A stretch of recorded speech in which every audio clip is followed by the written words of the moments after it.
welcome to this week's edition of World Crisis Radio. This is Webster Tarpley speaking from Washington, D.C., urging you to keep up with everything at tarpley.net and Twitter feed Webster G.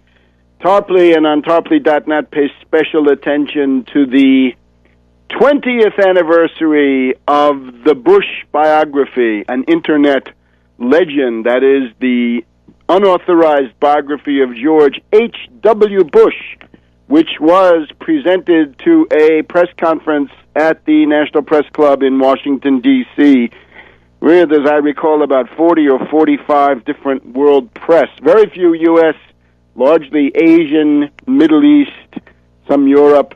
20 years ago, that is to say July 1992, so the 20th anniversary of that Bush biography, and of course it identifies one of the main trends of our time, that the U.S. Wall Street banking establishment is so largely shot through with Nazi sympathizers who have never been disturbed. They've never been purged. They've never been denazified. They are still there, and I guess that brings us to the current foreign policy, right? Syria has been subjected to the Czechoslovakia 1938 treatment, subversion and pressure to break up the country through a deal of the great powers, and when that doesn't work, it kicks over to the Poland 1939 treatment, the Gleiwitz radio station massacre. I see that the History Channel, or one of these others, the Military Channel, has got an actual program that was shown last week about Gleiwitz, Hitler's false flag. Well, false flags proliferate. We may have just had one. There's a new Syrian massacre being hyped this morning by the BBC. Now, this is the same BBC that has had to confess through a memo from one of their internal executives that the BBC coverage on the Hula massacre at the beginning of June was completely baseless.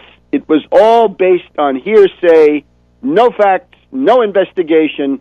This is the activists say school of journalism. Activists say, which means, of course, NATO agents say, death squads say, Al-Qaeda says.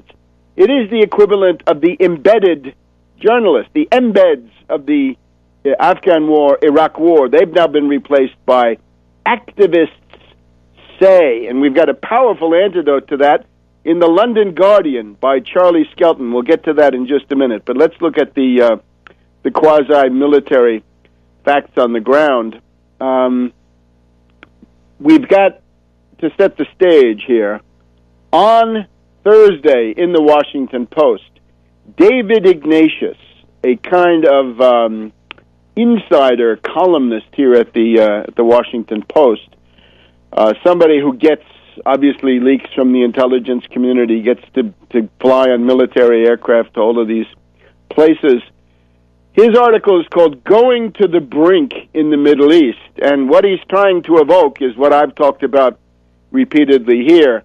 July 2012, could it become July 1914? We're approaching the 100th anniversary of the outbreak of the First World War, and you know that since the War of the League of Cambrai in 1509, we've had some kind of large-scale conflagration at the beginning of each century. The War of the League of Cambrai, the 30 Years' War starting in 1618, but really starting a few years before that, as I've shown. Then in the 1700s, it's the War of the Spanish Succession. In the 1800s, it's the Napoleonic Wars. And in the 1900s, it's World War I. So now we're in the 21st century. Are we going back to July 1914 here in July 2012? Here's what Ignatius writes. Hopefully, we won't see a Middle East replay of the Guns of August, as Barbara Tuchman entitled her account of the slide towards World War I.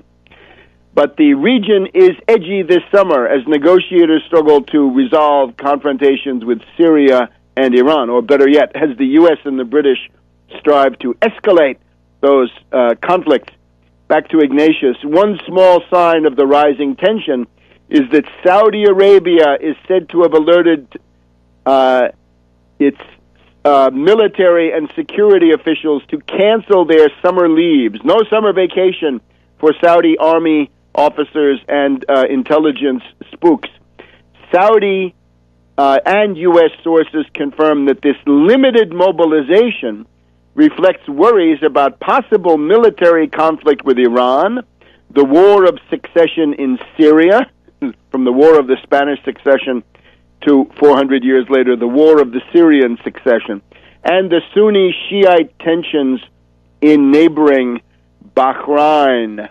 So the theme of the article, and it's this is kind of a landmark, July 1914, Henry Kissinger, writes Ignatius, the former U.S. Secretary of State, said at a gathering of Harvard students a few months ago that if the statesmen of 1914 had known what the world of 1919 would look like, they would have done something different. But, of course, statesmen can't know this, says Ignatius. Another one is the need for quick communication links, like the famous hotline that was installed between the White House and the Kremlin after the 1962 Cuban Missile Crisis. And, of course, this book by Barbara Tuchman figures in Kennedy's thinking. It establishes for him the question of war by miscalculation. Now, that's not what we're dealing with here.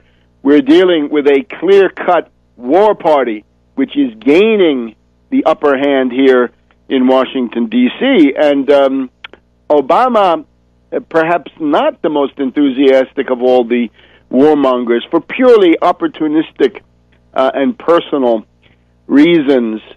So in order to have an attack, you've got to have a large-scale provocation. So the word this morning is, reports, activists say, 200 killed in a massacre. Now, as usual, after the last round with Hula, and then later another similar massacre in the same general area, Homs, in a couple of weeks after that.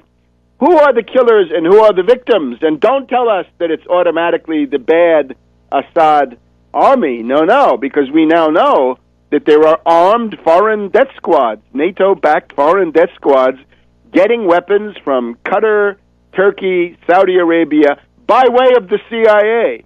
Don't forget the CIA. They're running the distribution network. They're the retailers that deliver the weapons to the groups that they want inside Syria. So that foreign armed presence, we've also just got a report today that a large group of foreign terrorists, Al-Qaeda, international Mujahideen, have been stopped from entering Syria when they wanted to get in. So Moscow demands an investigation. That's a good first step, but I think we can conclude what RT, in one of their moments of lucidity, which is not always the case, RT showing that the victims were reportedly pro-Assad. In other words, it's a massacre carried out by the NATO death squads at the expense of the pro-Assad people. Let's also remember concerning Hula, right? It's about a month ago or more now, 5 weeks. Remember, the Frankfurter Allgemeine Zeitung, the leading conservative right-wing paper in Germany, has documented that the Hula massacre was carried out by the Free Syrian Army, the wonderful heroes of democracy. The BBC has this memo circulating, which has now been leaked to the press, that the BBC coverage of the Hula massacre the first time around was completely baseless. And there's even another memo inside the BBC which points to the fact that the entire coverage of the Arab Spring was completely hysterical and tendentious, although they use slightly different terms. We'll be back in a minute here on World Crisis Radio. Welcome back to World Crisis Radio. Webster Tarpley here in Washington, D.C. Concerning this massacre, the latest one. This is just in the last 24 to 36 hours. We're talking about Tremseh, Tremseh, the village of Tremseh in the province of Hama, up to 200 dead. Here's an activist who describes a military engagement, saying that the majority of the casualties were armed rebels. Another variation. This is RT, a written dispatch, and the quote is, an army convoy was on its way to the region of Hama when it was attacked by the Free Syrian Army. The army staged a counterattack with the support of pro-regime reinforcements from nearby Alawite villages. The Free Syrian Army resisted for an hour before it was defeated, says opposition activist Jafar to Agence France Presse. Anyway, whether they are death squad fighters or pro-Assad people who are being massacred by the death squads, don't believe the stories.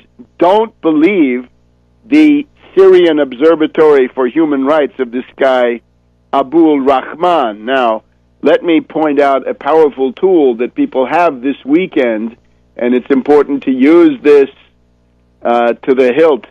This is our friend Charlie Skelton of The Guardian. Right? This is one of the leading journalists of the world at this point, right? Writing for the Guardian, right? The sort of center-left newspaper in London, and it's called The Syrian Opposition, Who's Doing the Talking? And I think partly inspired by the debacle of the BBC, he writes, the media have been too passive when it comes to Syrian opposition sources without scrutinizing their backgrounds and their political connections.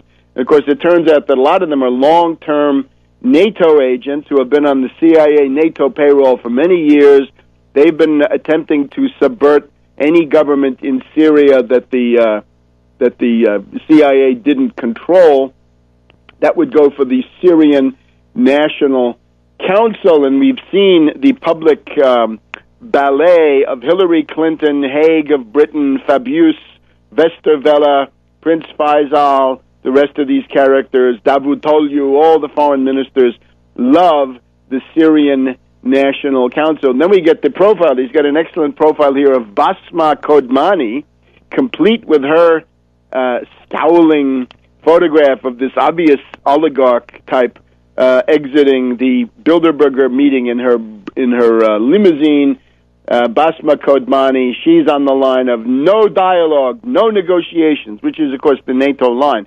NATO wants the issue. They don't want a solution. They want an excuse to attack, and the Syrian National Council delivers that. And, of course, she goes even further. She wants Chapter 7 action, sanctions followed by a no-fly zone, bombing, invasion, humanitarian corridors, a safe zone, the so-called cordon sanitaire across the top of Syria. She has worked. This is, again, Basma Kodmani, the top honcho, it would seem, the real top honcho of the Syrian National Council, has worked for the Ford Foundation, the Council on Foreign Relations. She was part of the Arab Reform Initiative. This all goes back to the moment in 2005 when the Bush administration decided to declare war on Assad, and that's pretty much the timetable we have. The Salvadoran solution starts with Negroponte in Baghdad, regarding Syria as part of the hinterland of the Iraqi war situation, fomenting these death squads, not just in Iraq among the Sunnis, but also similarly among the Sunnis in Syria. And one of the key people involved in this is Brent Scowcroft. Brent Scowcroft, the Mormon angel of death, as we've called him in the past, right? Top honcho. This is the guy who was flying around in a doomsday aircraft on 9/11. He had a chance to become the U.S. government if Bush and Cheney hadn't gotten through the day, shall we say. So all of this going on, and this article, I recommend it. It is a tour de force. It is a lengthy, detailed, irrefutable exposure of the Syrian National Council, to some extent the Free Syrian Army. Lord Carr, I suppose Lord Kerr, K-E-R-R, Lord Carr, the former vice boss of Royal Dutch Shell, Soros involved, the DGSE, French intelligence, and so forth. And we can go through some of the names that Charlie has here in this excellent article. They actually got some pictures of Peter Sutherland at the Bilderberg meeting, all these oligarchs cavorting. Radwan Ziadeh, another representative of the Syrian National Council. He's a fellow at the U.S. Institute of Peace, the U.S. spook side of things, with more details about him. Osama Monajed, another Syrian National Council top honcho, and then we get even more of them, details about this Osama Monajed. Where does the money come from? It comes from the Syrian Business Forum set up in Doha, Qatar. Michael Weiss, military intervention in Syria is not so much a matter of preference as an inevitability. All right, you get the idea. It's a detailed attack on this apparatus, the Syrian Observatory for Human Rights. Hazma Fakher, from the neocon side, the Henry Jackson Institute of the neocons. Anyway, it's a landmark article coming from Charlie Skelton, and it's the London Guardian. So spread this everywhere. I put out a tweet already. Go and pick up the article, send out that link. Let us make this a turning point, because it's the biggest break after the Frankfurter Allgemeine, but this is now much more explicit, needless to say. Now, what has just happened? In the past week, we had Hillary Clinton threatening a short-term attack on Syria, and this is beyond diplomacy. This is now the language of Ribbentrop, or of Chano, let's say, back in the 1930s. Hillary has told the Syrian government, time is running out for you to avoid a catastrophic assault, in quotes, that would smash the Syrian state. Essentially saying, if you make a deal with us, we'll let you survive for a while, like Czechoslovakia was allowed to survive momentarily in 1938. But if you don't make a deal, it's going to be 1939, where we invade you, bomb you, and then we partition the country, because that's what happened to Poland, right? The general government and so forth, with many parts of it detached. We'll be back in a minute with more on Syria here on World Crisis Radio. Welcome back to World Crisis Radio. So, after Hillary Clinton made this statement about catastrophic assault to smash the Syrian state, that looked very much like a short-term attack that the NATO coalition of the willing, or whatever we can call it, was getting ready to launch aggression, probably in the wake of some kind of Gulf of Tonkin incident, or they might decide that shooting down a Turkish warplane over your own territory, that was already enough of a Gulf of Tonkin for them, or maybe another massacre like the one we've seen. This massacre might have been in the works, right? We know it takes a long time for them to collect the bodies from other sites, because that's what they do, right? We know they use the Gleiwitz radio station methodology of Himmler and Heydrich in 1939 in Poland, or on the German border with Poland. But what then happened? Well, the word then came from Moscow, and here's where we want to thank God for Putin once again, that on the 10th of July, right, on the afternoon, in the late afternoon, we have Russia sending 11 warships, a task force of 11 warships sent to the eastern Mediterranean and the port of Tartus. And these are coming from the Northern Fleet, from Murmansk, the Baltic Fleet in St. Petersburg and Kronstadt, places like this, and from the Black Sea Fleet. So this is reported in the New York Times Russia sending warships on maneuvers near Syria, and it's July 10th. Russia said on Tuesday it had dispatched a flotilla of 11 warships in the eastern Mediterranean, some of which would dock in Syria. It would be the largest display of Russian military power in the Syrian conflict since it began almost 17 months ago. Nearly half of the Russian ships are capable of carrying Marines. So they're talking about amphibious assault ships. They're talking about what I would call a through-deck cruiser, an aircraft cruiser, the Admiral Kuznetsov. That was already there in December, but this time we've got various of these amphibious assault ships. So that, I think, is a tremendously important move, and it also came at a time when you got another barrage of these reports about the Quds Force, the Iranian Quds Force, operating in Syria. So the implication now clear: if you attack Syria, you may find yourself embroiled in hostilities. You may be at war before you know it with Russia and or Iran.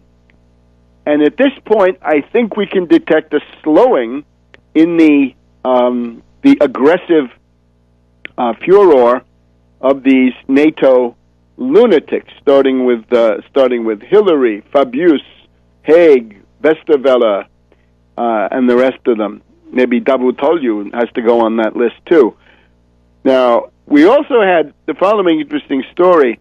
The spokesman for Rosoboron Export, the Russian company that exports weapons, that sells weapons and military equipment to the outside world, had said earlier this past week that Russia would now halt all deliveries to Syria, even on hardware that had been bought and contracted for years in the past. As long as the troubles around Syria kept going, no more deliveries. Now, that same guy attending the Farnborough air show there, the military air show in Britain, says, no, we will deliver. We will deliver what we have contracted to deliver to the Syrians. Now, that looks like, my guess, Putin reaching in and disciplining somebody. In other words, the Russian apparatus, frankly, has got some chom-offs. I'm sorry, not chom-offs, but the you know what I'm talking about. The Russian people who allowed the resolution to go through the Security Council in this past year, right? There were people responsible for that. They had to be essentially shown the error of their ways. Chomov saying that was treason. So this time, it looks like the rectification of this guy's position, the revising of his export policy, has occurred.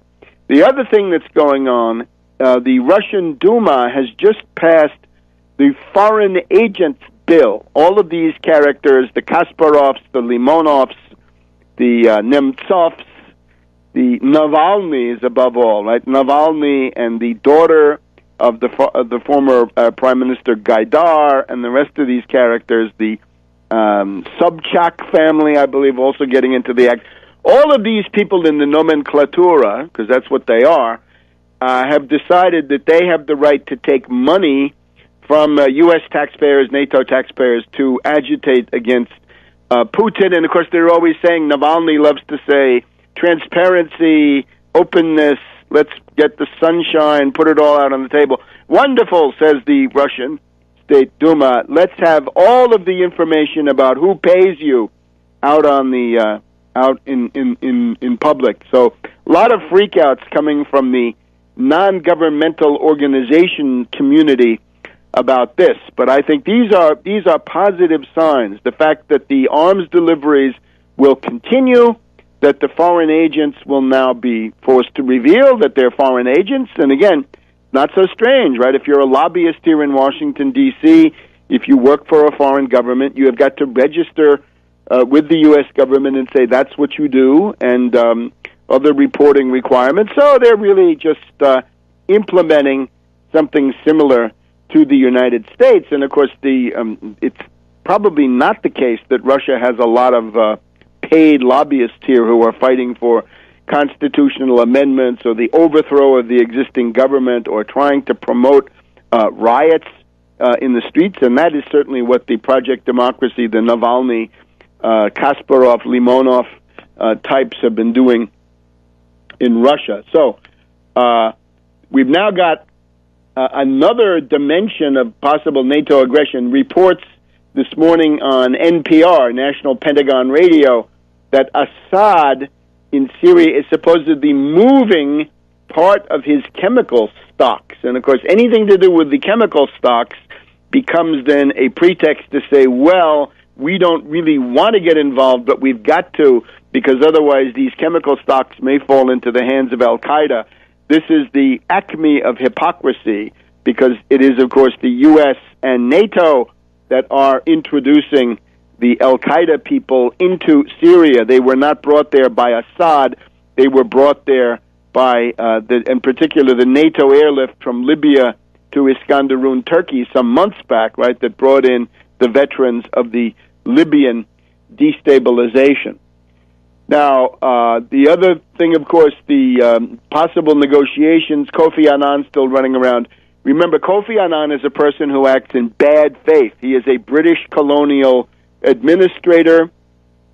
That is his background. He is a dedicated servant of Anglo-American imperialism. He knows that in order to do this, you've got to be somewhat clever. You've got to use deception and dissembling. However, the Syrian government, from a formal point of view, they have fulfilled his request. The Assad government has designated a top Syrian official to be the representative to the negotiations with the Syrian National Council. It's the Syrian National Council that refuses to negotiate. The onus for war is on them. Back in a minute on World Crisis Radio. Welcome back to World Crisis Radio. So there we have the Syrian situation. Up to the brink of war this past week, I think, with Hillary's raving speech on the catastrophic assault that would smash the Syrian state, and then deterrence from Russia. 11 Russian warships heading to the eastern Mediterranean, a reaffirmation of the importance of the Tartus naval base. The New York Times account says, oh, it's nothing, it's just a couple of buildings and doesn't matter. Well, the U.S. has been mightily hysterical about this. If it means so little, that's something new. The Russian warships on the scene, the Iranian Quds Force on the scene, that means a wider war. So how crazy is NATO? I guess we'll soon find out. One of the points in this Ignatius article is the thesis that it's only under crisis conditions that statesmen can see the light and actually make the deals, find a modus vivendi, and somehow blunder out of it. Unfortunately, with the Anglo-Americans, that doesn't seem to work quite as well, and I think we've had a couple of hysterical outbursts now by Hillary Clinton, and I don't think this is an individual question, although it does occur in a troubled individual. You remember a couple of weeks ago she said Russia and China must be made to pay a heavy price for what they're doing. Well, what are they doing? They're voting against war that's being fomented by the Anglo-Americans, and now she's got this catastrophic assault. This is the charming lady who last November said already, I see a civil war, when nobody else could see it. And there is still no civil war, right? This is still foreign fighters. This is a group of death squads that have been brought in. They've naturally picked up fellow travelers from inside the country, right? They've got people that have decided to join in. But if you remove the foreign fighters and the foreign weapons, pacification would follow, I think, if not immediately, then at least in short order. Hillary Clinton, I think, dares not be part of a negotiated solution. I see in her a hysteria which is similar to the hysteria of Madeleine Albright in the beginning of 1999. There's a conference where Madeleine Albright presents a list of demands to the Serbs about what they have to do, right? That the NATO armed forces have to go anywhere they want to in all of Serbia, inspect anything they want, no limits, no checking, no nothing, right? Just basically open yourself up to NATO, become a complete victim of NATO intrusion and aggression. And the Serbs say no, go to hell, get lost. And at that point, according to a number of reports, Madeleine Albright became completely hysterical. She thought that her entire tenure as Secretary of State, her secretaryship, was going to be destroyed because she would then become a laughingstock and a weakling. And I think Hillary's got something going on, right? The reports are rife here that she's hoping for a defeat of Obama in 2012 so that she can make a comeback in 2016. That seems to be the plan. But, of course, in her own mind, she can only do this if she appears as a conquering heroine. Therefore, she's always got to be the biggest warmonger in the room.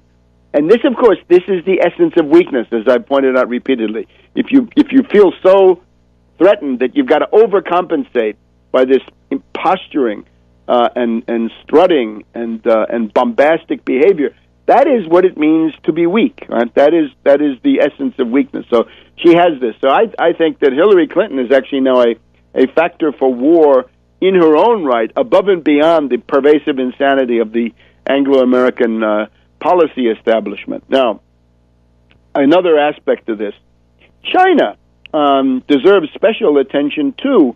China has been voting, doing yeoman service, and acquiring, I think, a positive, meritorious record here by voting against the attack on Syria. So you have two great powers, not just one.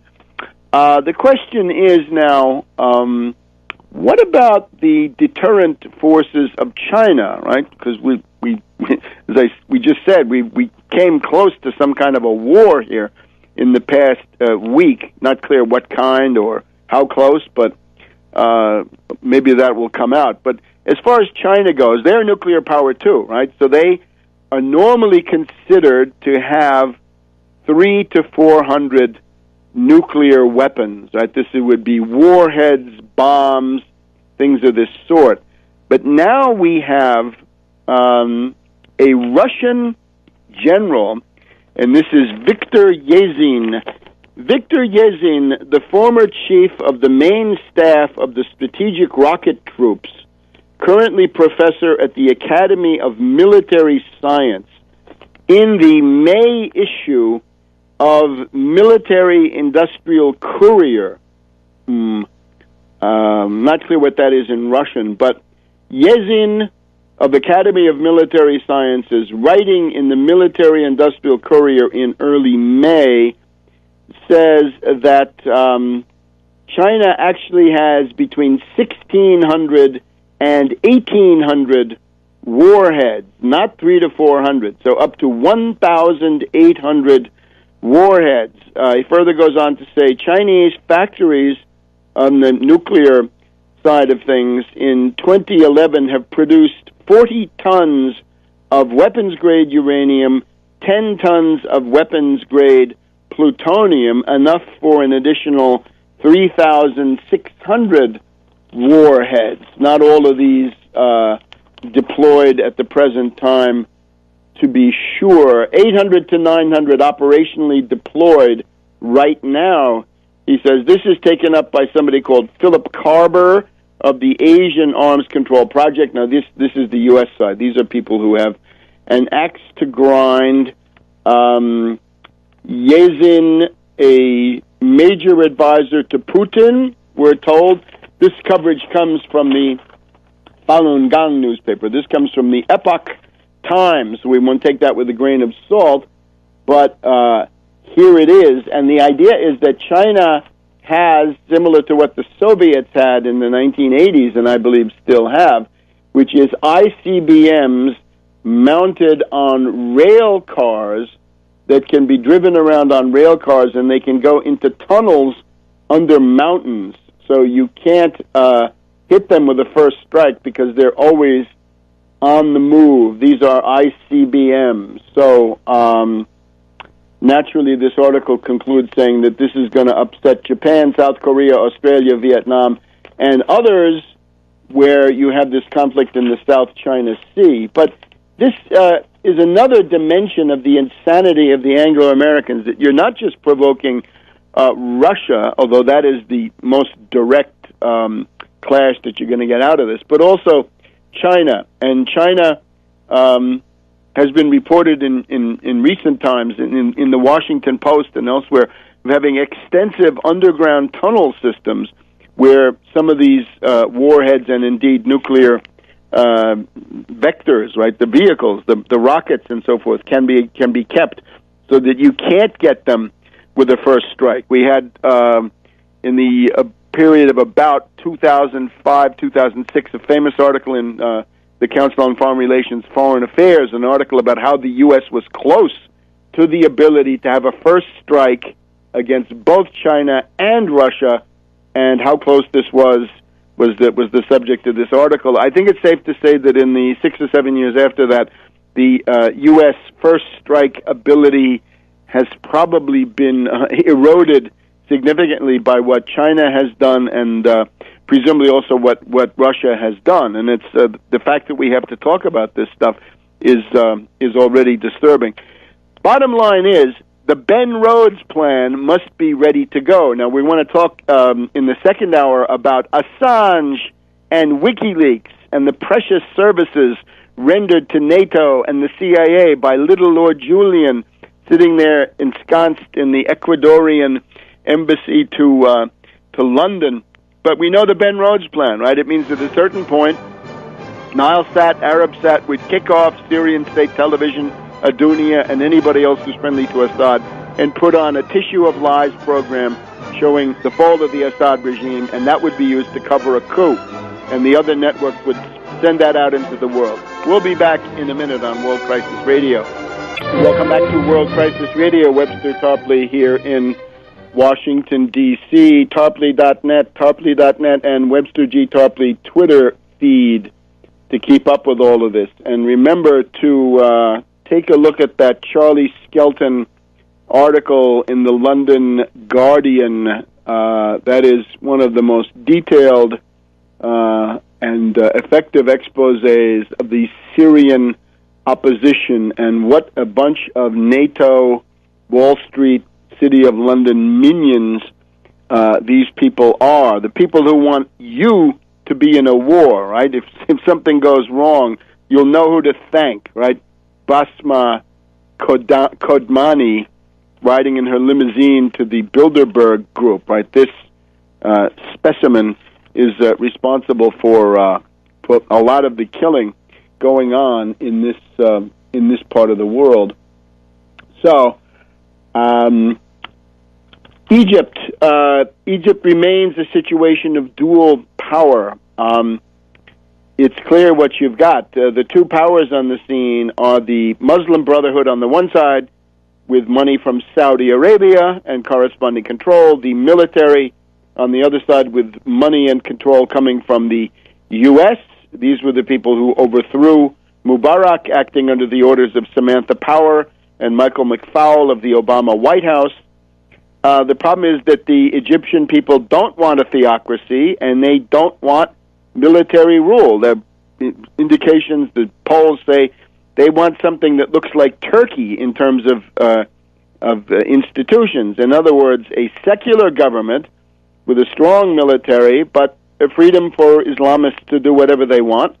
And I think the answer to this is the Nasserist point of view, right? The Sabahi Nasserist point of view. So we continue with dual power. We've had this relatively minor gesture, which is played up, right? That the new president, Morsi, of the Muslim Brotherhood, calls the Congress, the Parliament, back to session, even though the Supreme Court and the Army have said you don't dare do that, but then they have a pro forma session and they pass a relatively bland little resolution saying we hope that this will be subject to further judicial review. The big problem is the International Monetary Fund. This is the touchstone. If Morsi if the Muslim Brotherhood makes a deal with the International Monetary Fund to get $3.2 billion in a loan, and if they accept genocidal austerity, because that's what the IMF always wants, killer conditionalities, memorandum of understanding. Ask the Greeks what it means when the IMF comes to town. The Greeks will tell you the memorandum of understanding containing the conditionalities is the death warrant for a significant part of the population.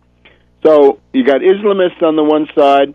You do have some liberals, right? You got the golden youth of Tahrir, and you got the military.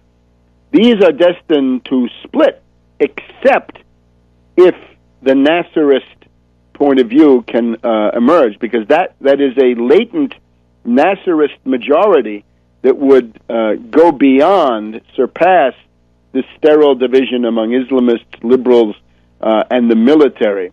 So we will follow Egypt and hope for the best. Now, the financial crisis, we may be getting to a point where world public opinion is ready for the obvious idea. It is time to solve the world economic depression at the expense of zombie bankers whose arrogance and indeed their bungling, their greed, their malfeasance, their rapacity, their sociopathic behavior knows no bounds. We're just told now, J.P. Morgan Chase, Jamie Dimon admits that the London whale is up to $5.8 billion. You'll remember at the beginning it was $2 billion. Well, I'm sure it won't stop here. Remember, the genius of derivatives is that the losses are unlimited. There is no theoretical limit to how much you can lose with derivatives, right? You buy a stock, you lose 100%, it's all gone, that's the end of it. But with derivatives, no, it never ends. And we're told there's, again, the taboo of mentioning derivatives. These were credit derivatives. This was a synthetic credit derivative index. In other words, the basis of the index is credit default swaps, and then you make an index based on that. That's what the London whale was investing in, a CDX, credit default index, credit default swap index, synthetic credit derivative. You get the idea. Most people have no idea what it is, and all they need to know is ban it, outlaw it. Take the ones that exist, shred them, delete them, have the bonfire of the derivatives, whatever you want. These have got to go out of the world. They are a black hole which can devour humanity. And of course, J.P. Morgan Chase says, well, we still made $5 billion profit during the quarter, even in spite of the London whale. Well, that's what they say now. I'm sure that will be revised, and I'm sure that in quarters to come, you haven't heard the last of the London whale. And indeed, we're just told that some of the honchos who brought this to you, the little team there in London, they've been fired. But the idea also is that there'll be clawback and what have you. Anyway, the point is, the business model of being a zombie bank is not viable. Zombie banks serve no social purpose. They are sociopathic, and nevertheless they absorb government credit, government-generated credit, Federal Reserve credit, state-sponsored bailouts from the Treasury, and all sorts of other benefits, right? They take advantage of the tax provisions that the capital gains are taxed at a lower rate. The so-called carried interest hedge fund profits are also taxed at a lower rate, and so forth. Instead, though, in the past week, in order to divert attention from the troubles of J.P. Morgan Chase, Moody's is attacking Italy again. These credit rating agencies, Standard & Poor's, Fitch, Moody's, always acting to exacerbate the crisis, to redirect the depression against the enemies of the City of London and Wall Street, wherever and whenever they can. We've also got the LIBOR scandal, right? We talked about that in the past week. The LIBOR scandal is this group of 16 to 18 banks, and with a kind of a gentleman's agreement. It's a gentleman's agreement among scoundrels and thieves. No gentlemen they.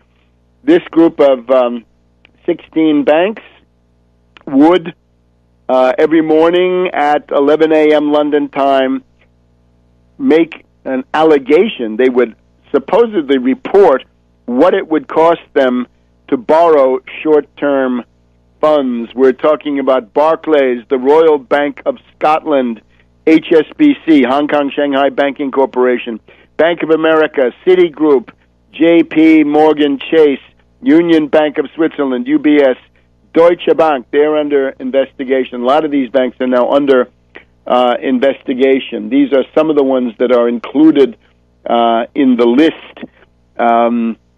So during 2007-2008, the run-up to the big world derivatives panic of spring through September, October of 2008, they were lying about what it cost them. And, of course, the question now is the complicity of the so-called regulators, right? Regulatory capture. We're told that deregulation is the way to go. Make the regulators weaker. No, you got to make the regulators stronger, at least up to the point that they're going to be able to do something. The New York Fed is up to its neck, and that means Geithner. No wonder Geithner has never sponsored any prosecutions, favored any criminal referrals by the Treasury, because that might stir things up, stir up people who would have the dirt on him. Geithner is up to his neck in the LIBOR scandal. Geithner's motto now, lie more with LIBOR. Back in a minute. Welcome back to World Crisis Radio. So we're looking at the LIBOR scandal, and it's not just the 16 to 18 zombie bankers that lied every morning at 11 o'clock. They lied. And this was allowed to go on. Completely deregulated, right? Honor system, handshake. Sorry. No, not among thieves. Not among finance oligarchs. The Bank of England knew because they had these conversations with Barclays, as we found out in the story of this guy Diamond, who now quit, that he was in cahoots with the Bank of England. They said, why don't you try to tone it down a little bit, what you're doing, right? Don't be so obvious. So they knew all about it. And now Geithner, and of course this focuses on the New York branch of the Federal Reserve, the flagship of the entire system. Remember, there's the Federal Open Market Committee. Everybody else has to compete for a spot on the Federal Open Market Committee except the New York Fed. The New York Fed automatically has a seat on the Federal Open Market Committee. It's the Fed in New York, not the Washington Home Office. It's the New York Fed that's a member of the Bank for International Settlements in Basel, Switzerland, the thing left over from the reparations and the Young Plan in the early 1930s. So this is now Geithner. When Geithner, who is now the Treasury Secretary, of course, when he was the head of the New York Fed, he knew that hanky-panky banky was going on among the British zombie banks. And here we have, as the Washington Post writes this morning, the investment bank Bear Stearns had collapsed just weeks before Geithner had a meeting on April 28, 2008, entitled Fixing LIBOR, London Interbank Offered Rate. It's, of course, an interest rate that determines the yields on probably $10 or $12 trillion of investments, largely derivatives these days, but also other kinds of investments. So there we are. April 28, 2008. Bear Stearns had blown, but Lehman Brothers and the rest of them had not blown. That only happened in the middle of September. So his meeting on his schedule, which has now come to light, fixing LIBOR, in quotes, fixing LIBOR. But he didn't fix it. And we're told that in June, specifically June 1st, a little bit later, Geithner sent an email to British regulators. He wrote to the head of the Bank of England and other British regulators making recommendations about eliminating incentives that could encourage one zombie bank or many zombie banks to manipulate the LIBOR rate, and instead it was needed, according to Geithner, to establish a credible reporting procedure.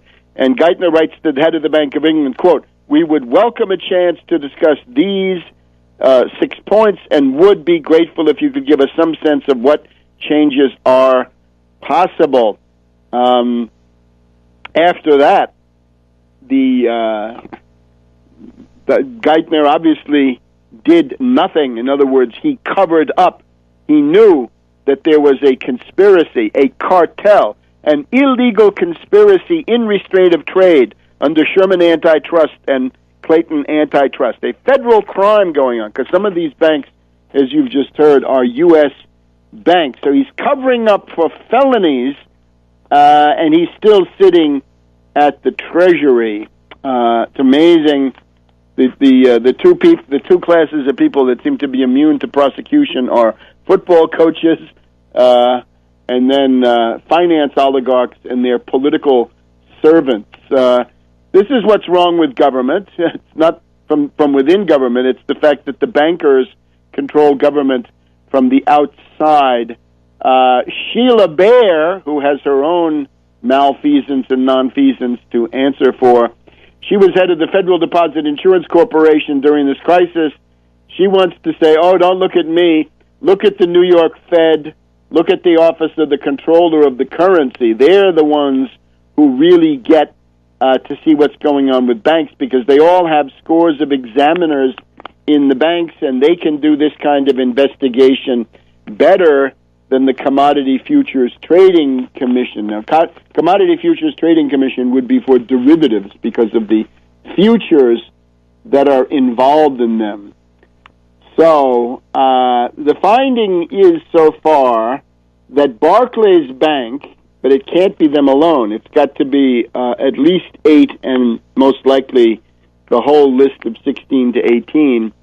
Barclays routinely reported artificially low borrowing rates. In other words, they lied.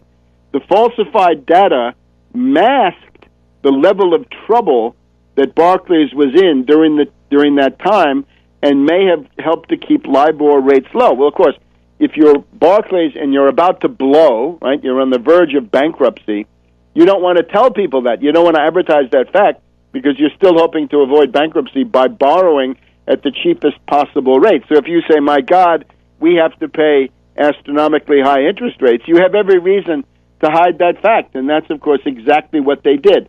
Washington Post. This practice may have helped Barclays to borrow money more cheaply.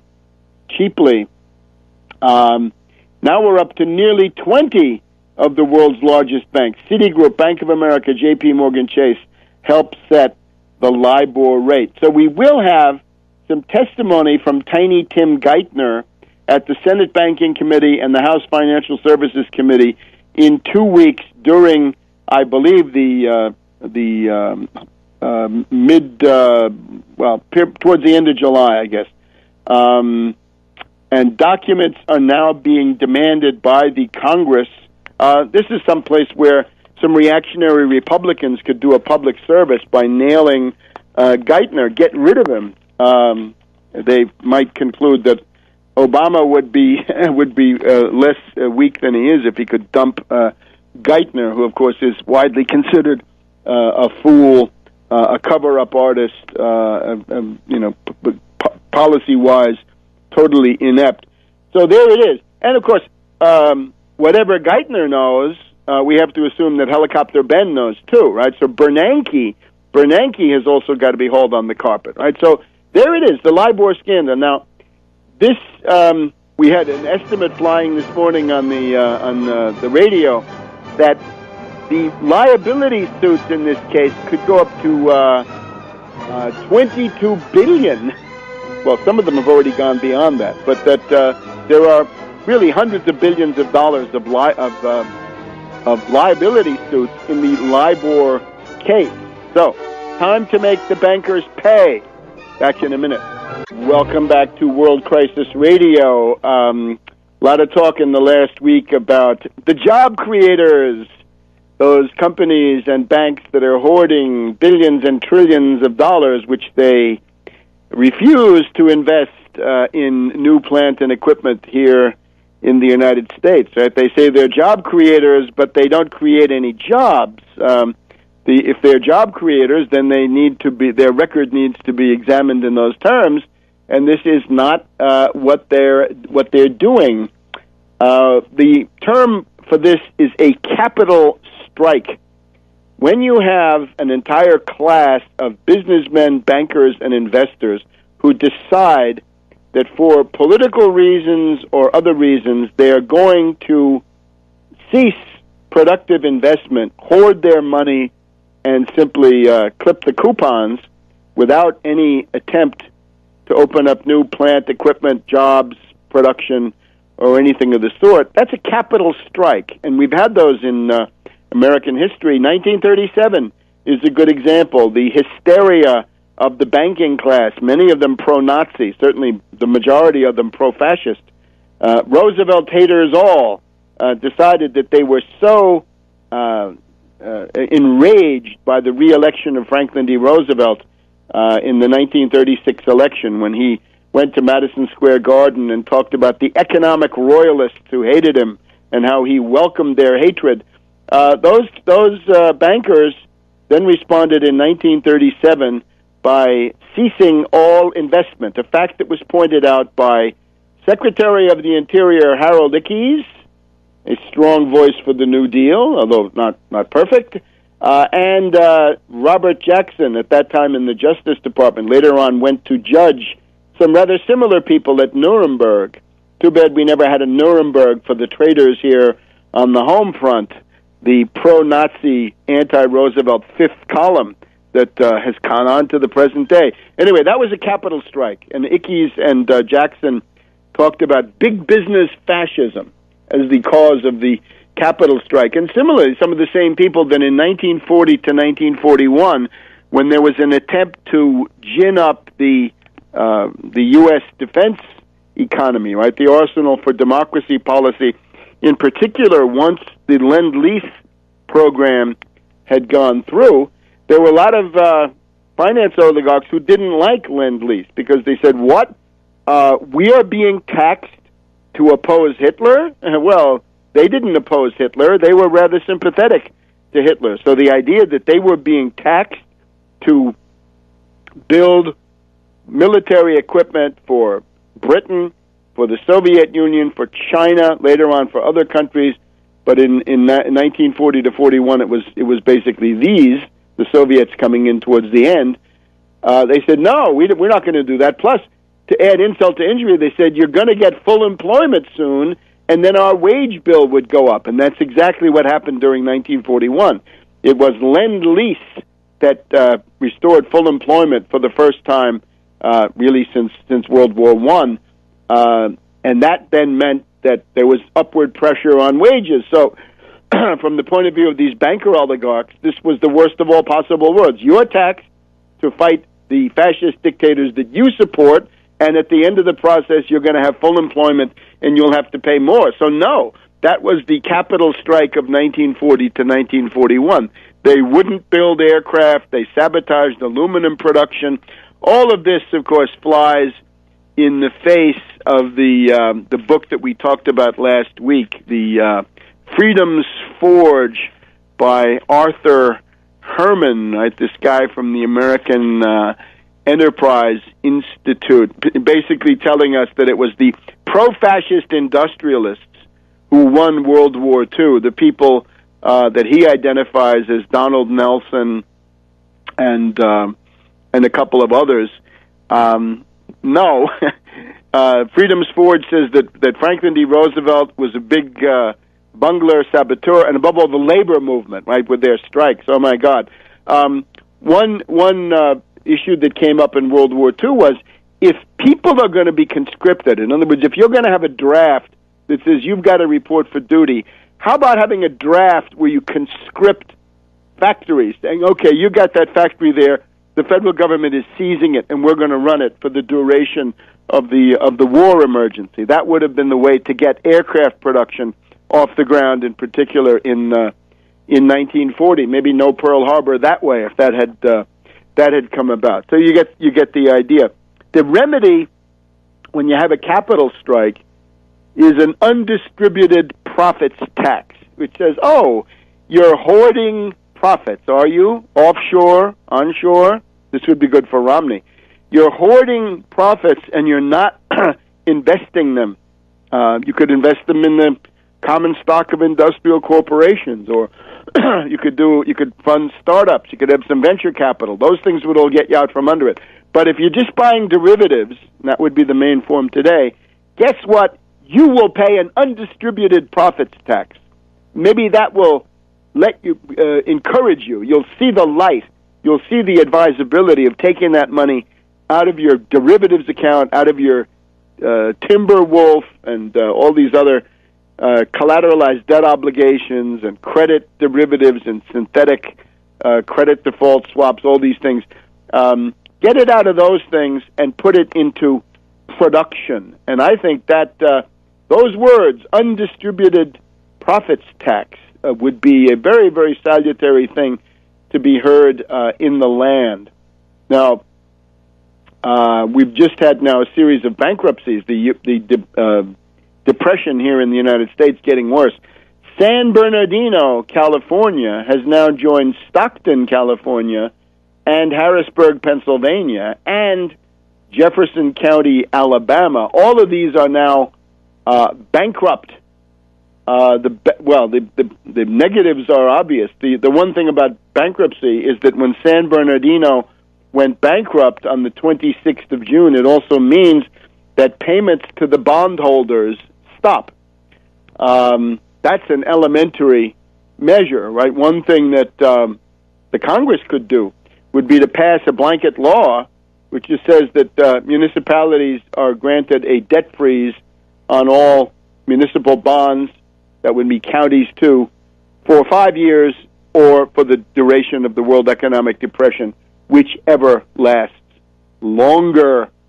And we've got other cases, right, going on. We're told that in Reading, Pennsylvania, we got poverty up to 40% in Reading, Pennsylvania, the poorest city, the most poverty of any place in the United States. And then we've got Scranton, Pennsylvania, where the mayor says that he's put the entire municipal workforce on the federal minimum wage, $7.25 an hour. And I would say that is not where to start. You want to start by declaring a debt moratorium. You want to put the bondholders on notice that since the zombie bankers caused the depression, the zombie bankers get to eat the losses. So municipal bondholders would have to be the first ones, because simply between coupon clippers and the police, firemen, teachers, and the apparatus of civilization, we choose civilization. Somebody's interests are going to be sacrificed. The zombie bankers and the hedge fund hyenas have created this depression crisis. There's no way to get out of it without somebody taking a haircut. So the haircut, the bath, should be taken by the bondholders, and this can be done at the level of cities. So that would be my advice to Mayor Chris Doherty of Scranton, Pennsylvania. We'll be back in a minute on World Crisis Radio. Welcome back to World Crisis Radio. Trying to wrap up a lot of stuff here in the last segment. Let's just remind everybody about Assange, right? A lot of publicity for Assange. I deplore the fact that the RT, Russia Today, has continued to present Assange as some kind of serious activist, to take him at face value. That is not what he is. Same thing goes for Ron Paul over there. The idea that Russia Today devotes so much time to Ron Paul and Assange is simply deplorable. And what it shows, though, is the effectiveness of the cognitive infiltration tactics. Let's remember how this WikiLeaks and Assange came about. The birth of WikiLeaks was announced to the world by Cass Sunstein on February 24th, 2007, in the Washington Post. Article, Brave New Wiki World. And here we read, quote, WikiLeaks.org, founded by dissidents in China and other nations, plans to post secret government documents and to protect them from censorship with coded software. And the thrust at the beginning was going to be an attack on the great cyber wall of China. Cass Sunstein, of course, now married to Samantha Power, who directed the military coup against Mubarak. And then we have Sunstein elaborating about a year later, this is now January 2008, a Harvard Law School working paper on conspiracy theories where he calls for the cognitive infiltration of extremist groups espousing false conspiracy theories. That means 9/11 truth, but also others. So my thesis has always been that WikiLeaks is it's the most famous example of the cognitive infiltration operations carried out by the U.S. intelligence community and by the Obama White House under the leadership of people like Cass Sunstein, Samantha Power, and so forth. And the result of this is what?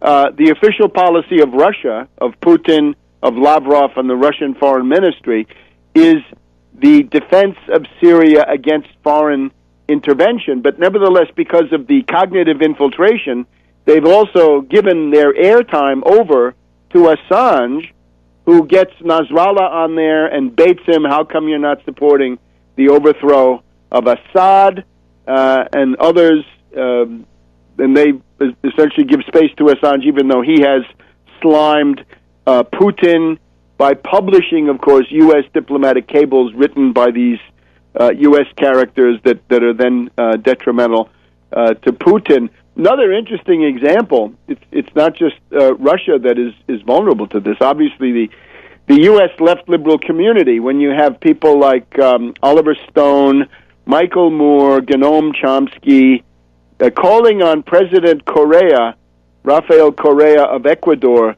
to give Assange diplomatic asylum, human rights asylum in Ecuador.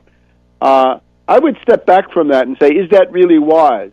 Is that really good? Now, this is directed to some of these people. Some of the Michael Moore and Chomsky we can forget. But Oliver Stone, is that really good for Ecuador?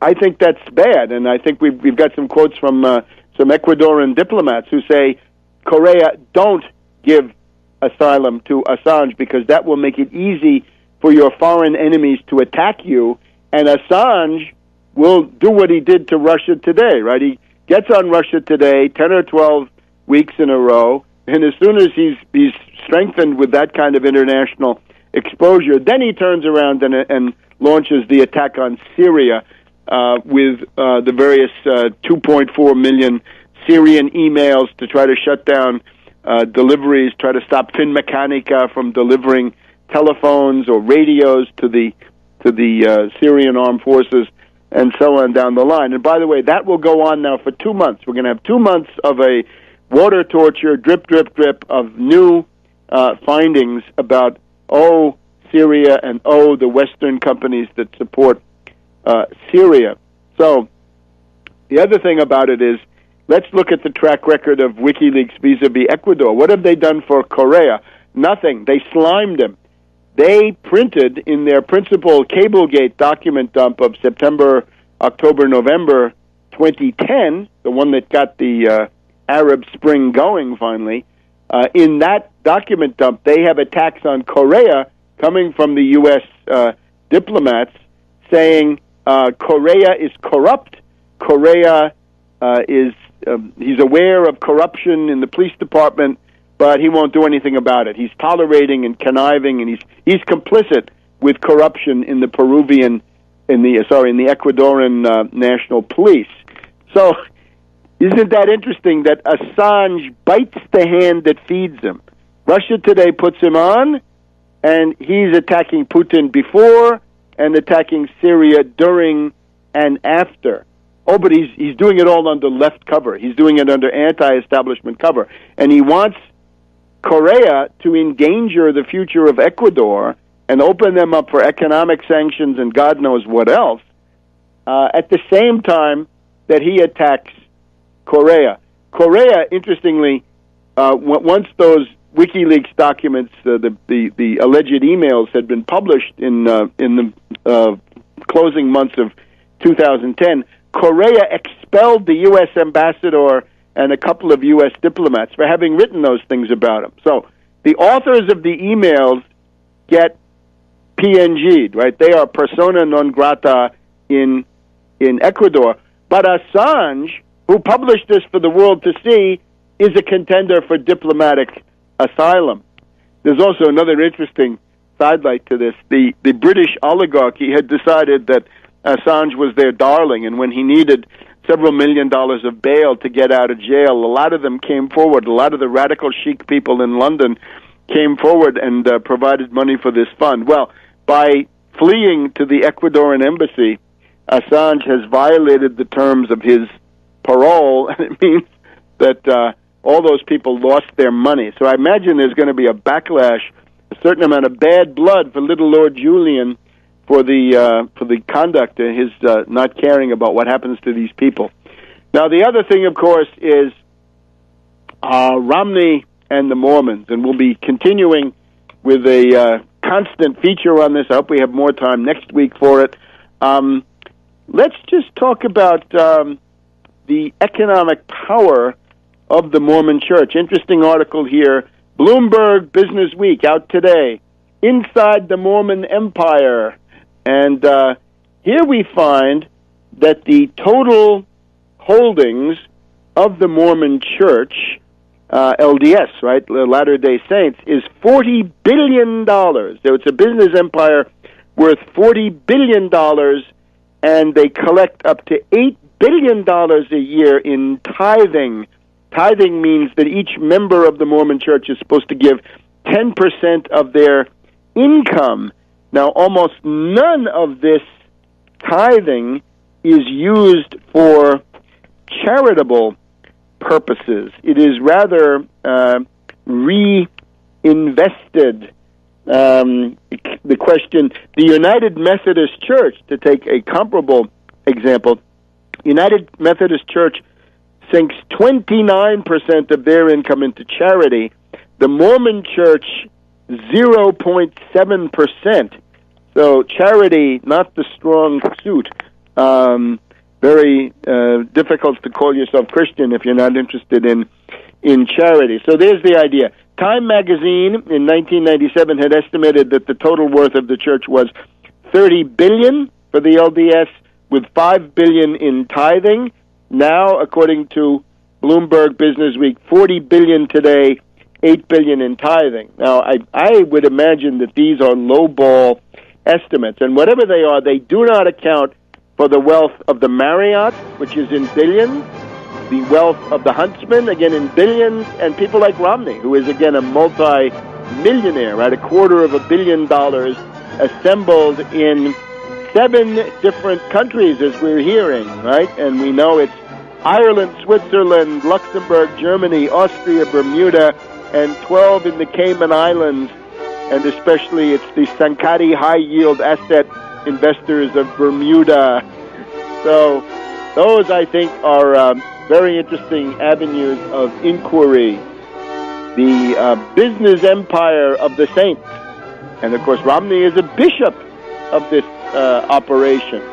We'll have much more about that in the weeks to come. In the meantime, don't forget George H.W. Bush, the Unauthorized Biography, 20th anniversary. If you haven't read it, read it now. Buy it through tarpley.net. We'll see you next week. Baseless.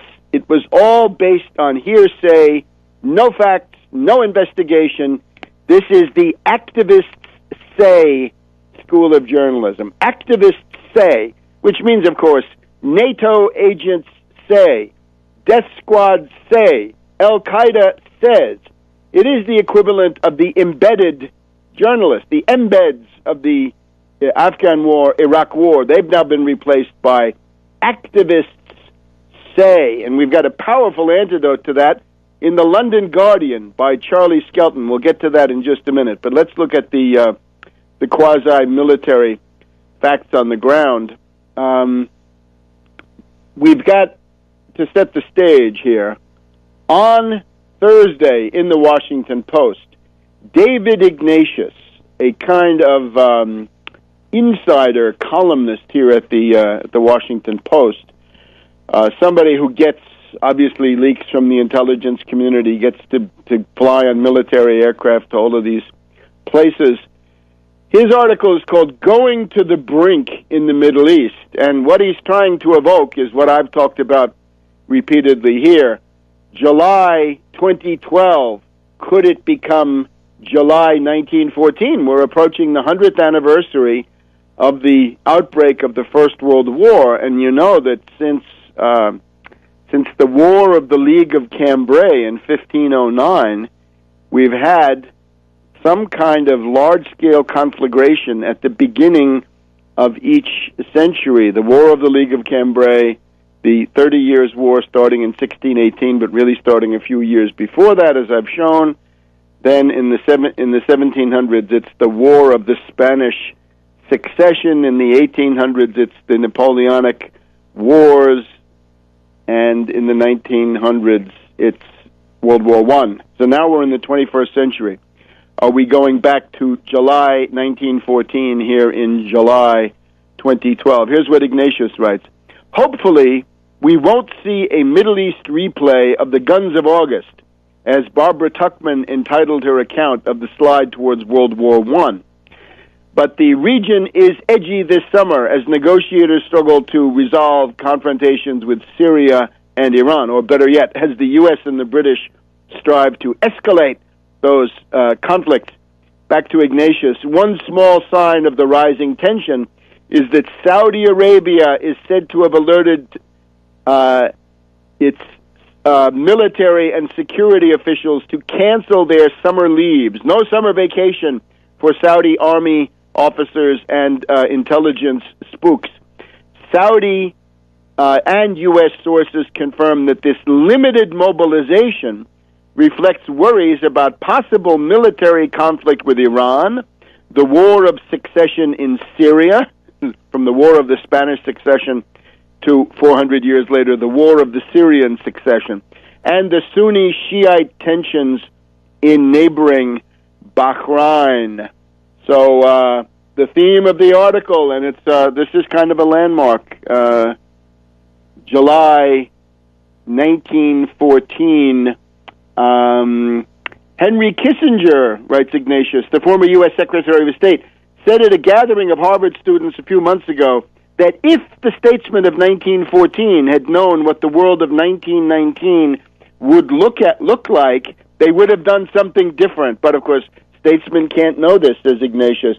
Another one is the need for quick communication links, like the famous hotline that was installed between the White House and the Kremlin after the 1962 Cuban Missile Crisis. And, of course, this book by Barbara Tuchman figures in Kennedy's thinking. It establishes for him the question of war by miscalculation. Now, that's not what we're dealing with here. We're dealing with a clear-cut war party, which is gaining the upper hand here in Washington, D.C., and Obama, perhaps not the most enthusiastic of all the warmongers, for purely opportunistic and personal reasons. So, in order to have an attack, we'll be back in a minute here on World Crisis Radio. Welcome back to World Crisis Radio. Webster Tarpley here in Washington, D.C., concerning this massacre, the latest one. This is just in the last 24 to 36 hours.